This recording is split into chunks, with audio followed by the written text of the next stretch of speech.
And welcome to the Big T Show. I am Big T, and we are back. Let me see. Just want to double check because I'm a little tired today. I just want to make sure we got it sounding all right. Yeah, we're good. We're ready to go. How are we doing? Sunday, New York City, officially fall. Great time of year to be a fat person. You don't stop using baby powder, you just use less. In the summer, it's full throttle. Right now, we're at like a 30, 40%. And as the winter comes, we get down to like a 25, but you never stop. You want that moisture away. First off, you want to, I don't suggest shaving your ass because that's a little weird, but there's feminine products like Nair. You nair your ass, so you don't want no hair. Hair attracts odor. You don't want to smell as a fat guy. Uh, Kira has given me compliments about not smelling like a fat guy. It's just a bad look. You're already fat. You don't want to fucking smell also. That's doubling down. You know what I mean? You already have a strike against you. You're fat. According to society standards, they shouldn't be happy. But you can't smell. And baby powder just, whisks the moisture away. The hair's not there. I try to, long story short, I don't like to smell, so I use baby powder. But we're using last. It's a beautiful fall day, football Sunday. A little tired. Fucking hurt myself again doing stand up comedy. I fell in front of the venue. I did a pirouette, slipping off the curb, bullshitting with the other comics. There's no workers' comp in comedy, so I got to find another racket because I love a good workers' comp case. Shout out to UPS. But what was I gonna say? Great week of comedy. Great week. I'm feeling good. Listen, I love many things. Not, I love certain things in this world. Kira, she's the best. If you've ever met her, how do you not like her? I love her. She's fucking just amazing. We got the little dog Carly now from Drew, who I also love. He's a great guy. This dog just taking my heart. Also, I love her. I love weed. I love my friend. But I absolutely love stand-up comedy. And should I have been doing it earlier? I don't know. I had fun drinking. Like some of the best times in my life, doing coke and howling, laughing. Just being a clown. And I thought the dog was waking up. I was gonna bring her into the show, but and I got stories to talk about stuff. And should I have started sooner? Who knows? I never even knew that was in my itinerary. And just I'm gonna get to that in a little bit. Just had a great week of comedy. Shout out to David Ray Martinez, had me on this show in Valley Stream on Wednesday. Got there super early. I figured it was going to be CPT starting a little later, but I had stuff to do when I got there early. I was going to do some fantasy stuff and editing in the car, but the headliner was there. He got there for whatever, he read the flyer wrong. We were bullshitting. Awesome night. I let off. It was a black room. It is what it is. That sounds. Yeah, I'm sick and tired of people hearing Jew Deli, black room. Like, well, it is what it is. You know what I mean? Like, and that's one of my better demographics. I go to certain rooms. I go to a hipster room in a tiny cupboard. All white fucking puke. And I get the one girl with the shaved fucking head was just staring at her friend like this instead of looking at the stage. I felt like stabbing her. Like, I'm up there looking like, why'd you even come? Like, you're not the judge and jury, you stupid bitch. Like, I wish I would have I had a good week of comedy. I let off. I love leading off. I love setting the fucking table. And sometimes it doesn't always feel great because it's hard to get a gauge because they're cold. You know what I mean? You're there to make them warm. And then, it doesn't mean you did bad. It's just you have to break them. And I love breaking them. And I fucking just out of the gate, just hot, just hot. Dory was there from the roast battle when I was talking to her. She's a sweetheart. That's why they're called jokes, and everything I said wasn't meant directly at her because she's funny, but just a fun person, like a warm, nice person, and a little bit like I went for the jugular, but know what? That's a roast battle, and she was there. She came, me and her let off. It's a good 1-2 combo, and I fucking love stand up comedy. I know that sounds corny and you know what I mean? Like, after a great week, and I'm very humble. I don't respect many things. I respect that stage because at any moment, you can go up there and be off, the crowd not be into you. And this great feeling I'm feeling now is one of the worst feelings in the whole world. Eating shit on stage. Your ideas and thoughts that you think of funny or what you perceive as funny or what has been funny, and you're not delivering it the way it should be or whatever the case may be, and people just don't. It's one of the worst feelings, but it fuels you to get better and to continue to get on that fucking stage regardless where it is. Like, you know what I mean? I've been on some shows where there's 3 or 4 people, and people, oh, this is no one's here. There's no energy. No, burn it down for 4 people, asshole. If you can't make 4 people happy, how the fuck are you gonna make 100 people happy? How you gonna make 2,000 people happy? You know, like laugh or whatever. And I just love it. I love that challenge. You know, of whoever's in the room, how many fucking people in the room, and that's why you just keep getting up. You know, and you go to open mics. If it's all comics, make them laugh. They're the hardest critics. You know, like they might not give you what you deserve, but if you can crack them somehow, the rest should be easy. Because the comics are there to tell jokes, not to laugh. An audience at a comedy night show, whatever the hell it is, because comedy's done everywhere nowadays. It's that'll be easier then. You know, like, and I just love this shit. I just woke up a little tired. Like I said, I hurt my toe. I haven't been. I missed the trainer. If anyone heard my set, I got that fat guilt calling him up. He don't believe me. You know, I twisted my toe doing stand up. But then I was on it all day baking Friday. I had a vending event at a yard sale yesterday, a show last night. Friday night I was at a show, standing a lot, fucking, and it's balking right now. And I couldn't sleep. And listen, I'm looking to spend the day with Kira on a high holiday, getting fucking stoned, watching the dog, watching some football. Maybe my friends stop by. So that's exciting to me. You know, I used to be excited to drink and go out. I'm living a different life, and I love it, man. The life I live is priceless. The 20-something years I lived, also priceless. The camaraderie, the after hours, the mission to fight the sun as it's coming up, and we have to hide because we're creatures doing coke and finding the next spot to drink. That adventure was fun. Now I'm on a different adventure that brings me to fucking shows and through zigzagging through Brooklyn or Queens. Like, I don't even know where I was going. Somewhere in Williamsburg or the border of Ridgewood. Seeing street names I never saw as a fucking 40-plus year New York City resident. A UPS worker that brought me to all parts of the city. And last night's show was like special to me because subconsciously, like I was saying earlier, I didn't know this was in my itinerary of life. Was I funny? Yeah. Was I a class clown? Yeah. Do I have the receipts to prove it? Yeah, I got my ass kicked plenty of times. And twice on Wednesday because I'd get in trouble at public school, then I'd get in trouble at Catholic school, and then I'd get my ass kicked twice because I was a fucking clown. So was it worth it? Yeah. Being funny over a couple of ass kickings because you were a clown? Priceless. You know what I mean? There's some funny, unfunny motherfuckers in this world. And listen, you're looking at me on the camera. If you're seeing me, funny has got me laid and got me through life. So shout out to getting your ass kicked for being funny. It's better than having a not trauma-filled childhood and not be funny, I guess. But last night, like, when I would drink, I would love listening to, like, just like old school rap. And then I was going through this Lil Wayne fucking phase, and just Lil Wayne Pandora, obviously with the commercials and ads, because I was fucking broke, couldn't get out of my own way, getting arrested, fucking gambling, this, that, the other thing.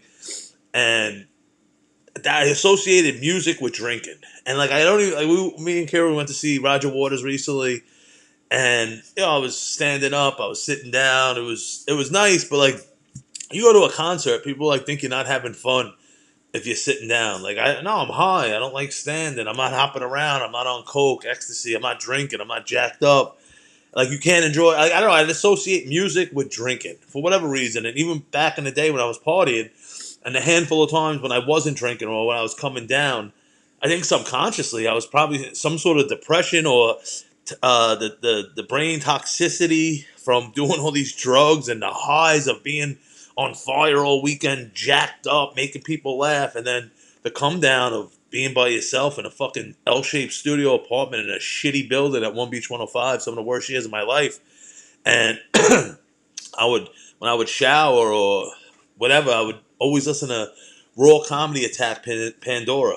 And like I said, free with the commercials. And I must have liked Bill Burr. I liked Greg Giraldo when their skits came up or whatever, their bits. And they would play a lot of the same ones over and over again, but just classic Bill Burr ones and classic Greg Giraldo, who's two of my favorites up there, probably my top 3, top 5, whatever it is. And Greg Giraldo, all-time roaster, smart. I think he's from Queens. Definitely went to law school, was a lawyer. That always stuck out to me. Like, this guy, a lawyer, but he's choosing jokes. Like, it didn't make sense to me, you know? And, hold on, here's my lighter. And I had the honor, like, he died, tragically. And I think to a lot of comics, he's up there as their all-time. And maybe some people don't know him or just know him from the roast battles. And I was on a show in Rockaway. I was there for the mic. I had to see. It was the first show at the place, the Moonlight, where I was Friday night. Good Thai street food. Fawn, like some of the nicest people you ever fucking meet. Fawn, this tiny little Thai lady. Oh, Big T. She's such a nice fucking lady. I'm eating ice cream with sticky rice on the bottom. Ice cream and rice. It's fucking awesome. Doing comedy. They love it. And I seen Greg Giraldo Jr. on the flyer. And I was like, maybe. I don't know. I went down a rabbit hole on his page. I couldn't get anything. And then my other friend was performing on the show that night. I'm there supporting the show. And he asked me, is that his son? I go, I don't know. We'll find out. He got up there and he laid some clues during his set. He's Colombian, like Greg Giraldo. Mom's a supermodel. And then tragically he mentions, his dad passed. I'm like, has to be his son. He got out of there. And then at that roast battle against Dory, after the show, I didn't see him there. He was in the back. And he's like, oh, Big T. Like, we met each other that night at the show briefly. Then he left early, whatever. And he's like, oh, Big T, I loved your roast, this, that, the other thing. And I couldn't help but keep it in. And I'm getting a little chills now. I was like, I know you probably hear this all the time, but I loved your dad's work. He was one of my favorites. And, like, I probably made it weird, but I speak from my heart. I'm an emotional person. And I couldn't help but tell him, and he said something, and then I was going to text him when I got home, hey, sorry for crossing the line, I didn't mean it. And he already texted me and DM'd on Instagram because he followed me. And it was just love. And he's a fucking cool kid. He's like 21, 22, doing comedy. He's raw. He just started, And Jared Apier and Sean Mullins. I've been doing this a lot lately. I just light the joint, cough from this smoke, and not fucking inhale it. I got to fucking... I'm moving right along. That's why.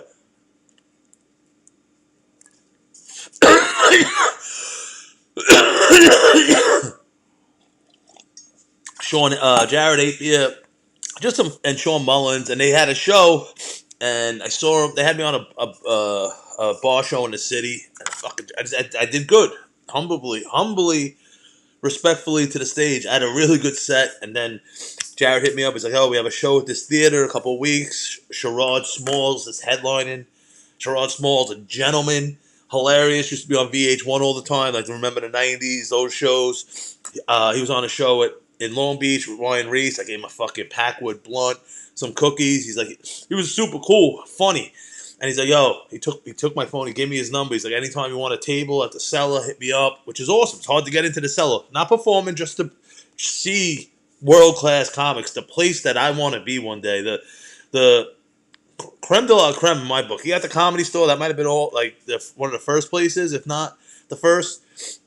But I'm New York, man. The Comedy Cellar, that's where I want to be. That and the Stand. That's on my list of places I want to be past that. And I got a lot of work to do, but you got to put it out there. Affirmations, put it in the world. 11/11, you make a wish. What are you, a 12-year-old girl? Like, no, motherfucker, that's a goal that you're subconsciously saying by looking, oh, shit, it's 11/11, you make a wish. That's your goal subconsciously. And some people don't understand that. You're putting it out there, you're thinking about it, but as you see a time, twice a day, if you catch it, like, it's an affirmation, And I'm big on that.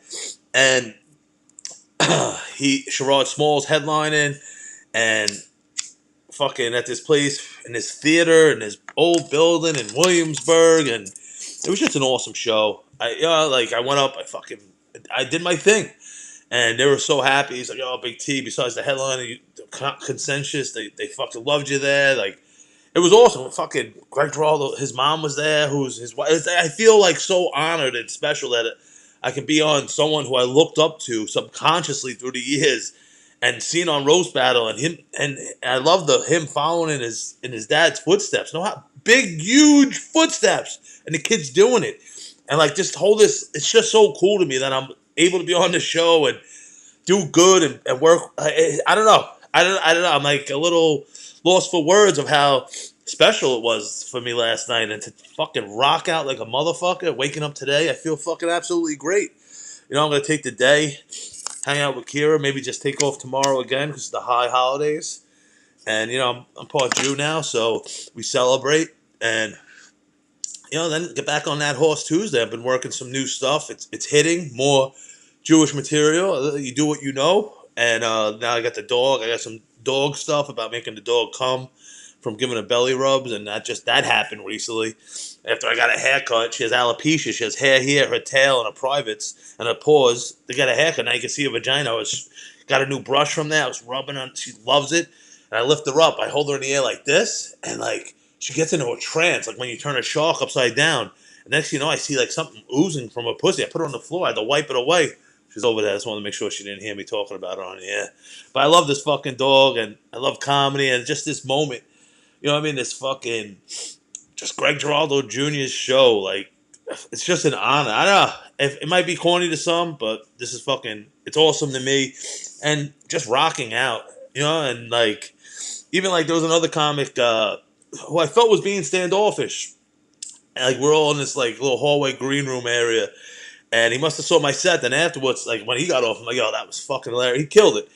And he's like, yo, I'm friends with Dom and from the DMT tour, and Dylan, who I was on that podcast where they were just lobbing it in. I was hitting fucking home runs, fucking yard shots. And he's like, oh yeah, did big number. So he knew a little bit who I was, and he saw my stand up, and I started following. He has a fucking real popular show on Gas Digital, and it was cool just to be sort of like accepted from your body of work on stage. Like at first, like, oh, who is this guy? I heard him on this podcast. Let's see what he can do. And then once you get on stage and you hold your own, that's the respect in comedy, and I fucking love it, man. And I'm not gonna fucking stop. I got these other goals: the stand, the cellar, and and fucking just loving it, man. Just happy to be here. Do what you love, and I'm fucking doing it. And do also what you love, the weed. A lot of my sets, Jewish girlfriend, weed, edibles. Yeah, you do what you know. And yesterday I was at a yard sale. Shout out to Betsy's Bungalow. She has a huge yard. She supports small businesses. She has her own little small business. And I did the CBD that time, and it was like pulling teeth with these cocksuckers. Like, I don't want to get high. Like, get the fuck away from me, you fucking moron. Go fucking look it up in Encyclopedia Britannica that you don't get high from fucking CBD, you fucking dumb fuck. And she was like, hey, it's the future. People having these yard sales, but weed events, blah, blah, blah. So I made a bunch of cookies, edibles. I had the CBD cream. And I set up shop with everything. A little mushroom chocolate, this, that, the other guy. And I was even like hesitant with Kira. I was like, yo, like, it's 20 years instilled in me of getting in trouble over weed, even though it's legal now, that to have it out on Broad Street and just in public. And even some of the cunts came by, like, looked at the table and snobbed away with their nose up in the air, but probably went to the liquor store, got a box of wine or whatever the fuck it is. Stupid fucks. Like, just people like, I wish it was a video game so you can just beat them down, and then when they fall on the floor, you continue to kick them in the face and in the stomach to, like, you get like 5 stars in Grand Theft Auto, and then the game's over, but at least you kick the shit out of the fucking asshole and you release some fucking bad energy. But anyway, I do what you love. I'm at this yard sale, and it's instilled in me to be nervous. Like, I got my dick looked at from like East New York to like Mahwah, New Jersey, and everywhere in between illegally by the NYPD, cops in Jersey.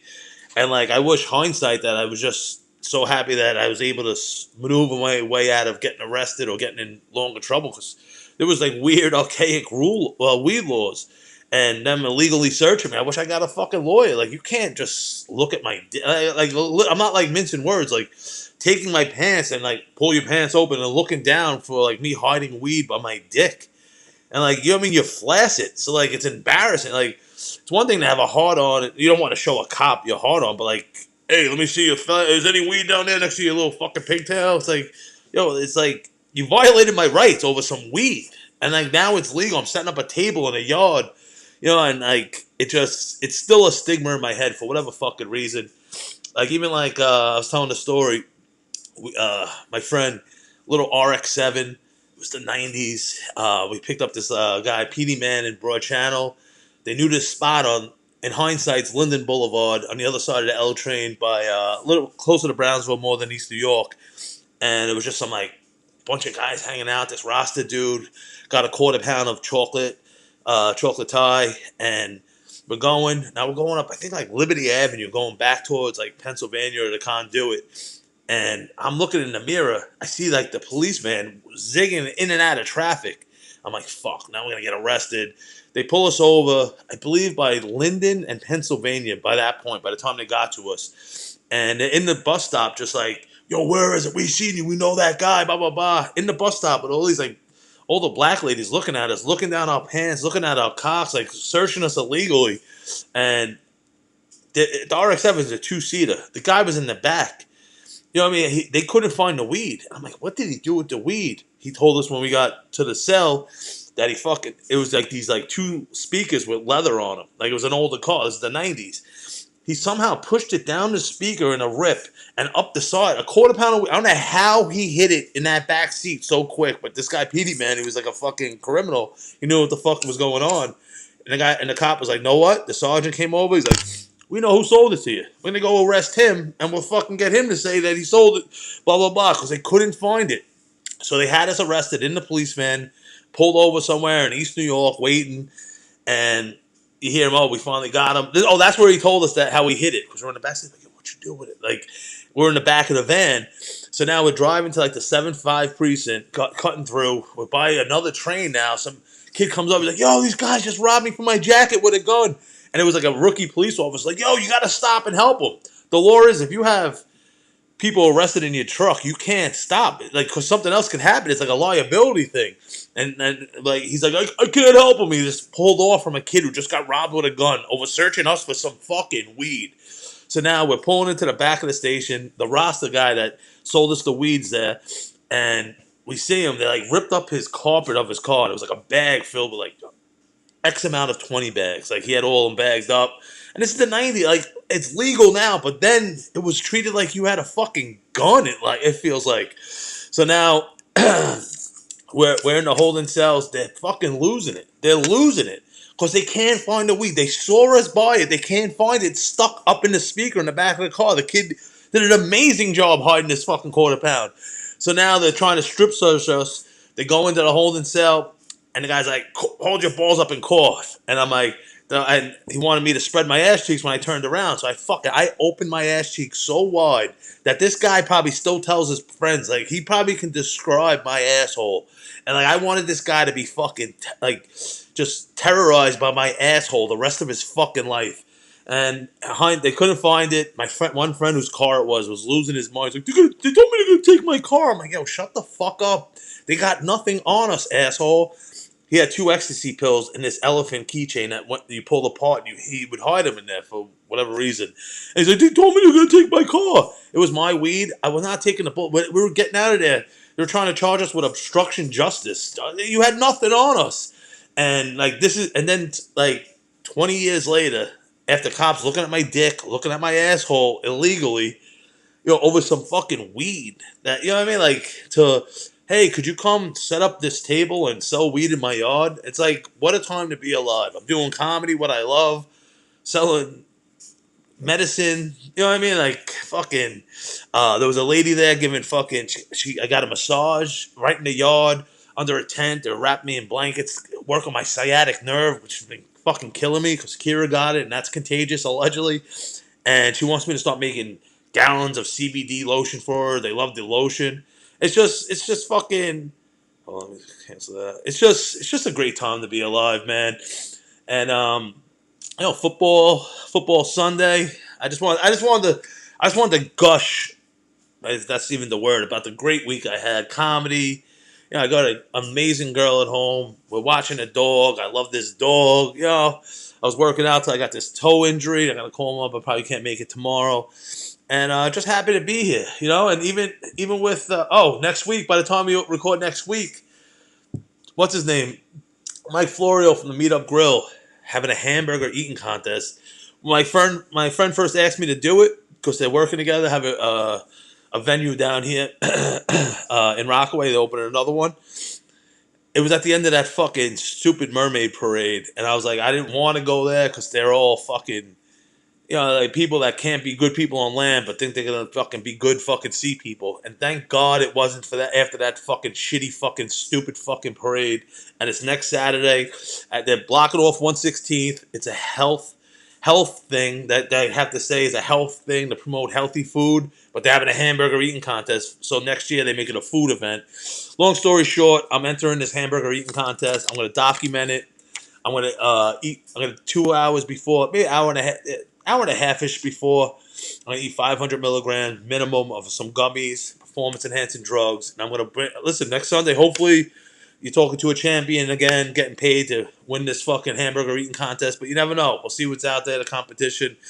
And speaking of winning, starting the season off 0-2 with the big tits, big picks of the week. But am I worried? No, I am not. And it's a crazy week in football. You got fucking the Vegas loves fucking with the public and giving road dog favorites. The team coming in on the road expecting to win at this home team stadium. It's a trap. There's a lot of traps, but that's not 100%. It's nothing's 100%. Like the odds, like the public money's on these teams, so you go against it. But like, is it gonna be the public wins 0 of these games? I don't know. You got to pick and choose which ones are gonna fucking hit. And I went. You lose a couple of games, so hey, you know what? How about you do an 8-teamer, Tom? Yeah, listen, we're doing 200 a week. We're doing 1,000 the last couple of years, and I got this. Is the 8 teams I got. Hold on. Let's do this. Let's break this down because not every team. Listen, they're not all gonna fucking. They're all not gonna. Vegas is not gonna be 100% right. They're a high percentage, and people say, "Oh, what do you think they have those beautiful hotels in Vegas?" Because they take our money, but not all the time. And this week, listen, I don't know. The Jets had a miraculous win last week against the Browns. All-time video game-esque. Nick Chubb scored. They were up 7 with like under 2 minutes left. He's supposed to he had a breakaway to the end zone. Instead of scoring and being selfish, you stop at like the 2-yard line, and now you just run the clock. You got the first down. Instead of scoring and giving the Jets I'm up 2 touchdowns, but the guy missed the extra point, and the Jets pulled a miraculously, I can't speak anymore, upset after being down 2 touchdowns with under 2 minutes left. But he slid up 1 touchdown. Now they could run the clock out, Jets maybe get the ball back after a field goal down 10 with a couple seconds left. It's smart football, and he fucked up. And I just think the Bengals, Super Bowl hangover, we said it's not real, but they're really acting like it is. I took them at 5.5. That's a little life hack with gambling.